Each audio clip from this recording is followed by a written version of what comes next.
Hi, I'm Pip Courtney. Welcome to the Rural Quarter. Australian wheat growers are set to reap the benefits of extreme weather overseas. Farmers in the North American wheat belt are battling tough times due to dry conditions, and that's triggered a spike in prices here in Australia. Thomas O'Reilly reports from the Liverpool Plains in New South Wales. Ed Simpson is a third-generation wheat farmer. For the past few decades, it's been a struggle, but now the tables have turned for the Simpsons and other wheat growers as the United States faces a dry, hot summer.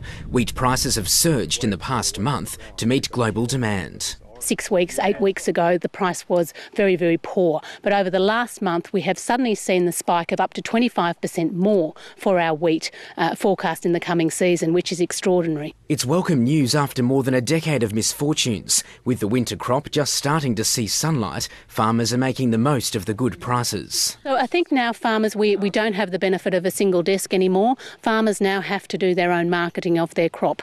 And I think they have to look at their risk and they have to try and price their crop accordingly. The spike has taken farmers by surprise after years of crippling drought, and before the crops head to the silos in November, there's hope the prices will increase even further. But analysts are warning farmers to be cautiously optimistic. It's a significant rally certainly, and it's really going to depend on where it goes to from here. Is going to depend on the weather conditions in the US over the next couple of months.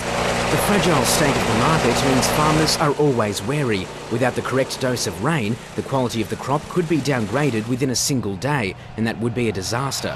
For now, this spike can't be ignored. Expectations of a 25 million tonne crop, plus with the stocks that we have on hand, are going to mean that Australia's exports this year are going to be very much depended upon to make up for that shortfall. With so much at stake, wheat growers are keeping a close watch over their flourishing crops. Thomas O'Reilly, ABC News, Liverpool Plains. And there's also some good news for Australian coffee growers. A bumper crop is expected this year, and it's not only bound for the local market. Producers are now exporting to one of the biggest tea-drinking nations on earth, China. It's a morning ritual for many.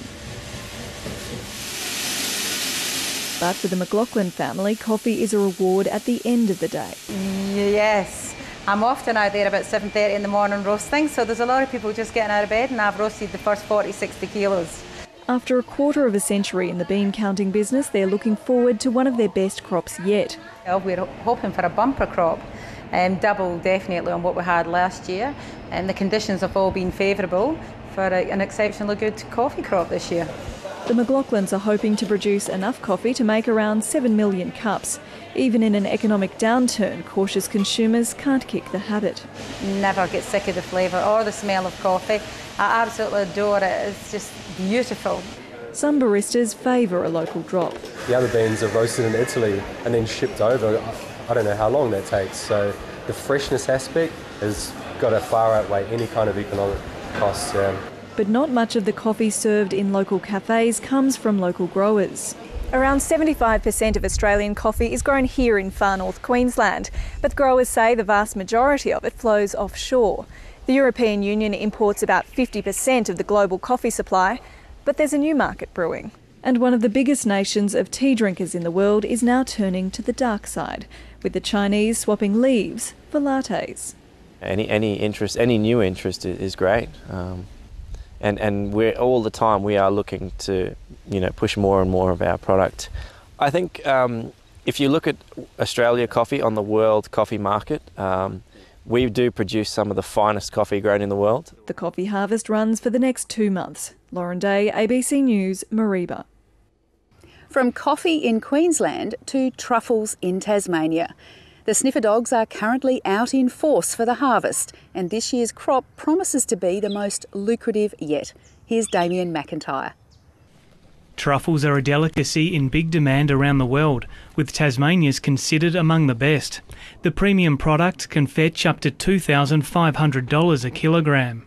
Our Pinot's got records around the world as far as its quality, its texture, its smoothness of finish, and the same thing relates to truffle as it does to the grapes. The first Australian-produced truffle was discovered in Tasmania in the late 90s when there were only a few growers. Now more than 30 have ventured into the industry, producing hundreds of kilograms a year. The truffles are starting to get a little bit bigger in size with the roundness that the market are desiring. So, yeah, it's been really exciting. It's wonderful. We're really pleased this year the way it's looking.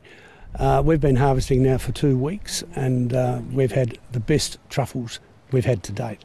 The truffle hunters which sniff out the black gold have been kept busy, with production more than tripling in 5 years. And the winter frosts that can devastate other crops are just what the truffle growers want.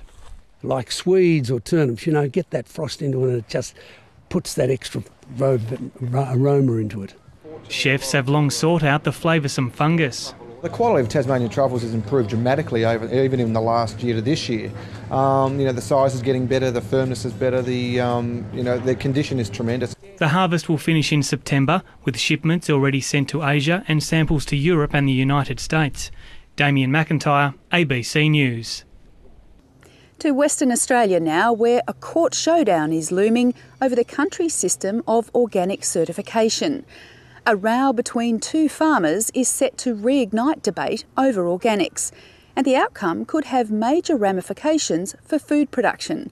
Shaun Murphy has the story. Steve Marsh grows organic wheat and barley as well as fat lambs at Kojonup in the Great Southern region of WA. In late 2010, he lost his organic certification when genetically modified canola blew onto his farm and germinated. As farmers, we should have the right to run our business and produce the products that we choose to. His neighbour Michael Baxter isn't commenting. Mr Marsh says the Supreme Court case is about freedom of choice, but for the organics industry, it'll be a major test of its certification standards. Australia has adopted a contamination threshold of 0.9% for GM crops. It's an international standard, but the organics industry is enforcing a zero-tolerance policy. Organic farming has come along, it's been articulated, standards have been developed. We do not accept later technologies that come along and then impinge upon our production systems. It is a threshold that is unachievable in agriculture because we operate in nature. The Pastoralists and Graziers Association and the WA government say GM canola should be treated like any other grain, but the state opposition says non-GM farmers need more protection. With an election due here in March next year, the focus on this issue for Labor won't be on farmers, it'll be on consumers. Western Australia shouldn't be told by the Barnett government, by the Premier or by the Minister for Agriculture that they should feed their children food that contains GM products. The government has accused Labor of exploiting unfounded fears about genetic modification. Which in my view is scandalous, and I think they're putting a whole heap of uncertainty out there about safety issues that are frankly wrong. Mr Marsh and his lawyers are due in the Supreme Court early next month. Shaun Murphy, ABC News. Australia's reputation as the land of the golden fleece is fading. With demand for fine wool falling around the world, more graziers are turning to wool-free sheep as a cheaper way of rearing the animals for meat. They may look like ordinary sheep, but this flock has been bred to be free of wool. Their grower says it's a work in progress, but this is the future of sheep being bred for their meat. We don't need a shear, we don't need a crutch, we don't need a mules, we don't need a jet, and out here in the bush, the labour's a big issue. Dawson Bradford sold his 13,000 merinos almost a decade ago when the price of wool plummeted. So he turned to hairless sheep. With their high fertility and lower production costs, they're a more profitable alternative. Yeah, there's been a big swing over the last 4 or 5 years with the people getting disillusioned with the merino or with the wool industry. There's still a big future for the merino sheep. We're not against that, but it's just that labour. Labour is such a big problem for us. And hairless sheep are once again an attractive option, with demand for fine wool dampened by the European debt crisis. Wool-free sheep have been an important part of the South African lamb market for the past decade, and now local farmers are following their example by producing sheep for their meat rather than their wool. Those of us in the wool industry have come through some very, very tough times, and so I can understand why people look around and say, well, let's have a slightly easier life. But Dawson Bradford says breeding hairless sheep isn't an exact science. He says he still hasn't perfected the genetics of creating a totally hair-free sheep. But when he does, he expects it'll be one hair loss formula lots of farmers will want. Stephanie Dalzell, ABC News, Cuballing. It's no longer simply to market to buy or sell fresh fruit. Citrus growers are turning to the internet because of poor prices at conventional markets. And it seems digital marketing is paying off. From Loxton in South Australia, here's rural reporter Sally Sarah. Every Sunday, the Arnold brothers pick oranges at their property near Loxton in South Australia. All of this fruit has already been ordered by customers on the internet. It can be picked, packed and posted in less than 24 hours. And that was really the driving factor behind us doing this type of marketing, is to try and get that product direct to the consumer as quick as we could, and so they get to taste that freshness. The Arnolds ventured into cyber citrus because of poor prices on the conventional market. They're using social media to interact with their customers. It's becoming more and more important, I guess. It's the way people are getting to know about products or anything. The fruit is on the move at a time when the citrus industry is struggling. It's still a small-scale family operation, but it's paying its way. The citrus growers here in the Riverland and in other parts of the country are facing a constant challenge. While the price for their fruit can vary from season to season, it takes several years to plant and change varieties to try and keep up with demand. Jack Papageorgiou is getting ready to remove some of his 30-year-old orange trees. Last year he didn't even bother to pick the fruit because the prices were so bad.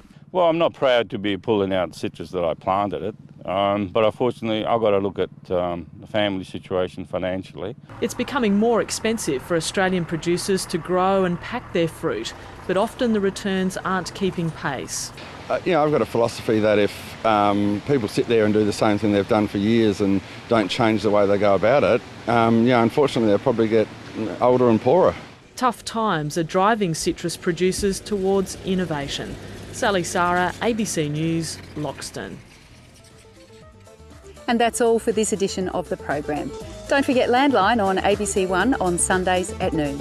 And I'll see you next time on The Rural Quarter.